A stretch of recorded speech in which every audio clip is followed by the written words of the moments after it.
Hello students, welcome back to my YouTube channel professor Shubham Tyari. आज हम लोग बात करने वाले हैं, जैसे कि कल आपका अकाउंट्स का बुक कीपिंग का पेपर है आपका, तो किस तरीके से जो टॉपर्स बच्चे हैं, मतलब जिनको ऐसा लगता है कि हमारा पूरा सम टैली हो जाएगा, वो लोग को प्रेजेंटेशन कैसे देना है, या फिर बाकी बच्चे भी ट्राई करेंगे कि प्रेजेंटेशन थोड़ा सा अच्छा हो, ताकि आपको जैसे यहाँ पे मैंने जो पिक किया है 2018 के टॉपर्स की, जिनको 80 आउट ऑफ 80 मिला था बुक कीपिंग एंड अकाउंटेंसी में। फर्स्ट हम लोग बात करेंगे, देखिए इन्होंने ऑब्जेक्टिव्स किस तरीके में लिखा है। जो इनका वन वर्ड वाला क्वेश्चन है, वन वर्ड इन्होंने पूरा कंप्लीट लिखा है, उसके बाद वन वर्ड में अपना आंसर लिखा है। वन वर्ड में अपना आंसर लिखा है, जिसे यहाँ पे देख सकते हो आप, और उसको अंडरलाइन भी कर दिया है। 1 मार्क्स आपको मिलता है, तो प्रॉपर इसी फॉर्मेट में आप लिखिए। वन वर्ड आता है आपको, तो जो भी आपको क्वेश्चन देगा, क्वेश्चन लिखने के बाद ऑलरेडी वन वर्ड, और उसको हाईलाइट करने के लिए ये ट्रिक रहता है कि एग्जामिनर जो भी रहता है, आपका जो आंसर रहता है वही आपको देखता है। वन वर्ड का आंसर हो गया, देन उसके बाद ये फिलअप वाला इनका आंसर है, फिलअप जो करना रहता है, तो फिलअप के भी इन्होंने क्या किया, प्रॉपर हाईलाइट किया है, जो भी यहाँ पे देख सकते हैं हाईलाइट किया। Next question true and false का आपका देखेंगे, सी दिखेगा यहाँ पे कोई स्टेटमेंट प्रॉपर लिखा है, स्टेटमेंट लिखने के बाद ही ट्रू एंड फॉल्स वाला कॉन्सेप्ट इन्होंने लिखा है। तो स्टेटमेंट लिखने के बाद ही ट्रू एंड फॉल्स लिखना है। Next already bills of exchange के फॉर्मेट का ऑलरेडी मैं वीडियो बना चुका हूँ कि क्योंकि इसके 2 से 3 मेथड है लिखने के, तो कोई भी एक मेथड आप फॉलो कर सकते हो। जिस तरीके से मैंने बताया था प्रेजेंटेशन, वहाँ पे उस तरीके में दे सकते हो। इन केस, क्योंकि आपके केस में क्या ऑप्शनल है, मीन्स आ भी सकता है, नहीं भी आ सकता ऑब्जेक्टिव्स में। आया तो अच्छे से प्रैक्टिस करके मैंने बोला था जाना है बस, ताकि 5 का आता है तो 5 आउट ऑफ 5 आपको ईजिली मिल जाए। Question number 2 single entry system आता था, जो कि आपके सिलेबस में अब नहीं है। जो आपको इम्पोर्टेंट ध्यान में रखना है, यहाँ से देखेंगे एडमिशन ऑफ पार्टनर का इन्होंने सम रखा है। प्रॉपर बेसिक चीज़ें ध्यान में रखना है आपको, जैसे डेबिट एंड क्रेडिट का पर्टिकुलर अमाउंट इन्होंने पूरा लिखा है, बट ऐसा कंपलसरी नहीं कि आप पूरा लिखो, AMT करके डॉट भी आप कर सकते हो। बट इनका प्रेजेंटेशन आप देखोगे कितना अच्छे तरीके से इन्होंने किया है, टोटल लिख के प्रॉपर इस तरीके से वहाँ पे किया है। पार्टनर्स कैपिटल अकाउंट का प्रेजेंटेशन आप देखोगे, तीनों पार्टनर्स का फुल नाम लिखा गया, डेबिट क्रेडिट मेन चीज़ जो रहता है, टोटल लिख गया। तो प्रेजेंटेशन इसी तरीके में होना चाहिए। पार्टनर्स कैपिटल अगर आपका एक पेज में नहीं होता तो उसको आप सेकंड पेज पे ले सकते हो पार्टनर्स कैपिटल पे। नेक्स्ट आप जैसे देखोगे बैलेंस शीट का फॉर्मेट आप देख सकते हो, टोटल यहाँ पे। एंड मेन इंपॉर्टेंट होता है, जैसे जिस स्टूडेंट का कॉन्सेप्ट, मतलब जिस स्टूडेंट का इन केस टैली हो जाता है, तो 10 आउट ऑफ 10 जब देना रहता है, तो एग्जामिनर थोड़ा सा उनका वर्किंग नोट भी देखते हैं कि वर्किंग नोट उन्होंने किस चीज़ का बनाया है। तो वर्किंग नोट प्रॉपर आप देख सकते हो, बैंक अकाउंट का इन्होंने प्रॉपर वर्किंग नोट बनाया है। वर्किंग नोट आप देख सकते हो, एक तो इन्होंने बैंक का बनाया है, दूसरा इनका जो हमारा रेशो रहता है, एडमिशन ऑफ पार्टनर जो स्टूडेंट ने किया रहेगा, तो 2 ही चीज़ हमारी इंपॉर्टेंट होती है, एक तो गुडविल, एक हमारा रेशो। तो रेशो आपको दिख रहा होगा किस तरीके से सैक्रिफाइस रेशो उन्होंने प्रॉपर फॉर्मेट एंड फॉर्मूले से किया है। एंड ट्रीटमेंट ऑफ गुडविल का अच्छे तरीके से पूरा वर्किंग बना के दिया है। तो मतलब इनका कैश बैंक का working, sacrifice ratio and treatment of goodwill, इतना याद रखना है आपको कि अगर आपका कॉन्सेप्ट मतलब ये एडमिशन ऑफ पार्टनर्स टैली हो जाता है, तो रेशियो जो रहेगा उसका एंड गुडविल का वर्किंग बनाना कंपलसरी है। वो आपका नहीं अगर रहेगा तो 10 आउट ऑफ 10 नहीं मिलने वाला है। 2 चीज़ आपको इतना याद रखना है। उन्होंने एक्स्ट्रा चीज़ों का भी बना के रखा है, मतलब जो एंट्रीज है उनका भी ऑलरेडी करके रखा है, बट ये कंपलसरी नहीं है। जो कंपलसरी हो मैं आपको बता चुका हूँ, RDD की भी जैसे इन्होंने वर्किंग किया है। बट जो इम्पोर्टेंट है आपको एक PSR रेशियो, मतलब जो PSR रेशियो रहता है वो, और गुडविल वाले कॉन्सेप्ट का जो इम्पोर्टेंट चीज़ है। नेक्स्ट देखेंगे आप bills of exchange, question number 4 में इन्होंने किया। फॉर्मेट आप देख सकते हैं, जो आपका एक मार्जिन रहता है ना, मार्जिन के इस तरफ आपको नहीं आना रहता है। ये बहुत स्टूडेंट को डाउट रहता है कि मार्जिन के इस तरफ हम लोग यूज़ कर सकते हैं, नहीं तो मन नहीं, मार्जिन के इस तरफ नहीं यूज़ कर सकते।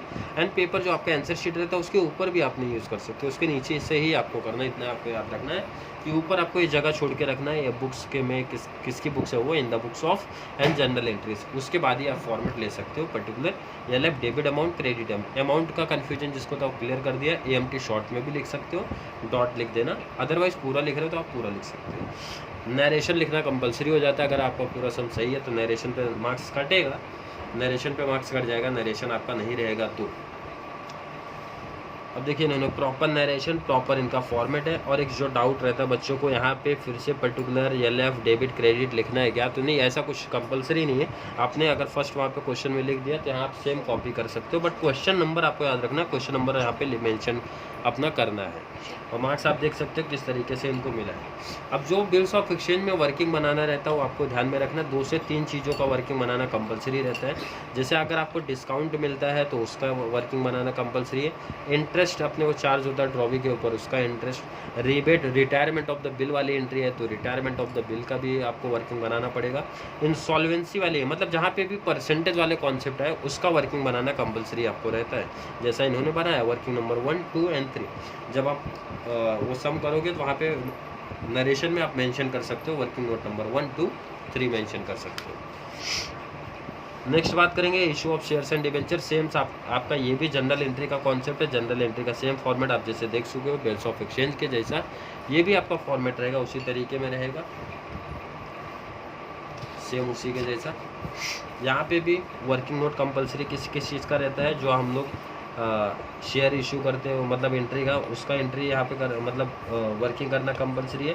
जो अमाउंट रिसीव करेंगे उसका एंट्री मतलब वर्किंग करना कंपलसरी है, ठीक है।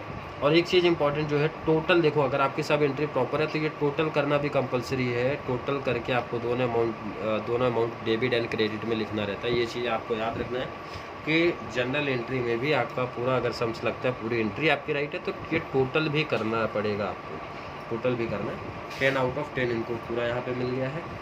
नेक्स्ट जैसा हम लोग देख सकते हैं इनकम एंड एक्सपेंडिचर अकाउंट आपको दिख रहा है, मतलब NPO का सम दिख रहा है। तो NPO में भी सेम आपका एक्सपेंडिचर आता है, इनकम आता है, लायबिलिटीज एंड एसेट। बट आपको बोर्ड एग्जाम में क्या करना है, आपको इनकम एक्सपेंडिचर एक पेज में रखना है एंड बैलेंस शीट जो आपका रहेगा दूसरे पेज में रखना है, दूसरे पेज में रखना है ताकि ईजिली आराम से आप बना सकें। वर्किंग नोट इसका भी कौन सा बनेगा, जिसमें आपके परसेंटेज वाले कुछ आ गए क्वेश्चन उस पर बना सकते हो आप, या फिर जैसे ये सब्सक्रिप्शन का केस, ट्यूशन फीस का केस जिसमें प्रीवियस ईयर भी दिया है, नेक्स्ट ईयर दिया है एंड करेंट ईयर भी दिया है, तो उसका भी वर्किंग आपको इस तरीके से बना के रख लेना है। एंड जैसा मैंने बताया कि किसी डेप्री का इनकेस अगर कुछ डिफरेंट देता है तो उसका भी वर्किंग बनाना कंपलसरी है। टैली वालों के लिए वर्किंग बनाना कंपलसरी है, अदरवाइज वर्किंग पे उनका मार्क्स कटेगा। बट जिनका नहीं टैली होता है तो वो वर्किंग नहीं करते तो भी चलेगा, कोई इशू नहीं है। लास्ट हमारा क्या है, फाइनल अकाउंट। फाइनल अकाउंट में ये मेंशन करना जरूरी है in the books of partnership form, जो भी पार्टनर्स नाम रहेंगे उनको लिखने का। Trading account and profit and loss account for the year ended. बहुत सारे student trading account, profit and loss account एक साथ बनाते हैं। बहुत सारे स्टूडेंट ट्रेडिंग अकाउंट एक पेज पे रखते हैं, प्रॉफिट एंड लॉस दूसरे पेज पे रखते हैं। वो भी आप कर सकते हो जैसे आपको कंफर्टेबल लगेगा। जो इंपॉर्टेंट चीज़ है वही आपको ध्यान में रखना है। आपको लगता है कि ट्रेडिंग के आइटम जो भी है ज़्यादा दिए हैं या फिर PNL के चीज़ें ज़्यादा दी हैं तो आप PNL को दूसरे साइड पे आप शिफ्ट कर सकते हो, दूसरे पेज पे ले सकते हो। नेक्स्ट हमारा क्या रहेगा, बैलेंस शीट। बैलेंस शीट तो आपको ऑलरेडी सेपरेट पेज चाहिए वहाँ पे। जो वर्किंग का पार्ट है, देखो करंट अकाउंट बहुत लोग वर्किंग में नहीं दिखाते, वो पहले ही दिखाते, तो आपके ऊपर डिपेंड है। आप पहले भी वहाँ पे मेंशन करा सकते हो करंट अकाउंट का समय, तो करंट अकाउंट। जो इंपॉर्टेंट है वर्किंग का, वो जो परसेंटेज वाले टॉपिक जैसे मैंने बताया था, परसेंटेज वाला अगर कुछ कॉन्सेप्ट आपको आ जाता है तो उसको करना पड़ेगा। जैसे इन्होंने किया है depreciation on opening machinery and additional वाला है, तो इस पे तो बनाना कंपलसरी रहेगा आपको इसका वर्किंग। एंड ये आपका क्लोजिंग स्टॉक वाली फिक्स एंट्री जो है, इस पे भी वो परसेंटेज वाला सम आया है तो इसकी भी वर्किंग बनाना कंपलसरी रहेगा आपको। नेक्स्ट इन्होंने डिवेंचर हिडन एडजस्टमेंट का भी देखो प्रॉपर अच्छे तरीके से वर्किंग करके दिया है। लास्ट डेटस का भी परसेंटेज वाला एंट्री करके दिया, मतलब तो इनको 15 आउट ऑफ 15 मिल गया है। अब तुम लोग का 12 मार्क्स का हुआ है तो 12 मार्क्स इस तरीके से आप बना के रखते हो तो 12 मार्क्स ईजिली आपको अकाउंट्स में मिल जाएगा। ये आपका पेपर प्रेजेंटेशन था बुक कीपिंग एंड अकाउंटेंसी का। जैसे मैंने बताया वर्किंग नोट उन स्टूडेंट के लिए कंपलसरी जिनको लगता है कि मेरा जो टॉपिक है वो टैली हो जाएगा उनके लिए, और जिनका नहीं टैली होता उनके लिए वो कॉन्सेप्ट कंपलसरी नहीं है, मतलब वर्किंग नोट आपका कंपलसरी नहीं है, बट बाकी चीज़ें आपको प्रॉपर लिखनी है जिस तरीके से मैंने बताया। जैसे मार्जिन के इस तरफ आपको नहीं आना है एंड बुक्स आपका मेंशन करना, जो जो चीज़ें मैंने हाईलाइट किया वहाँ पे वो चीज़ें आपको ध्यान में रखनी है।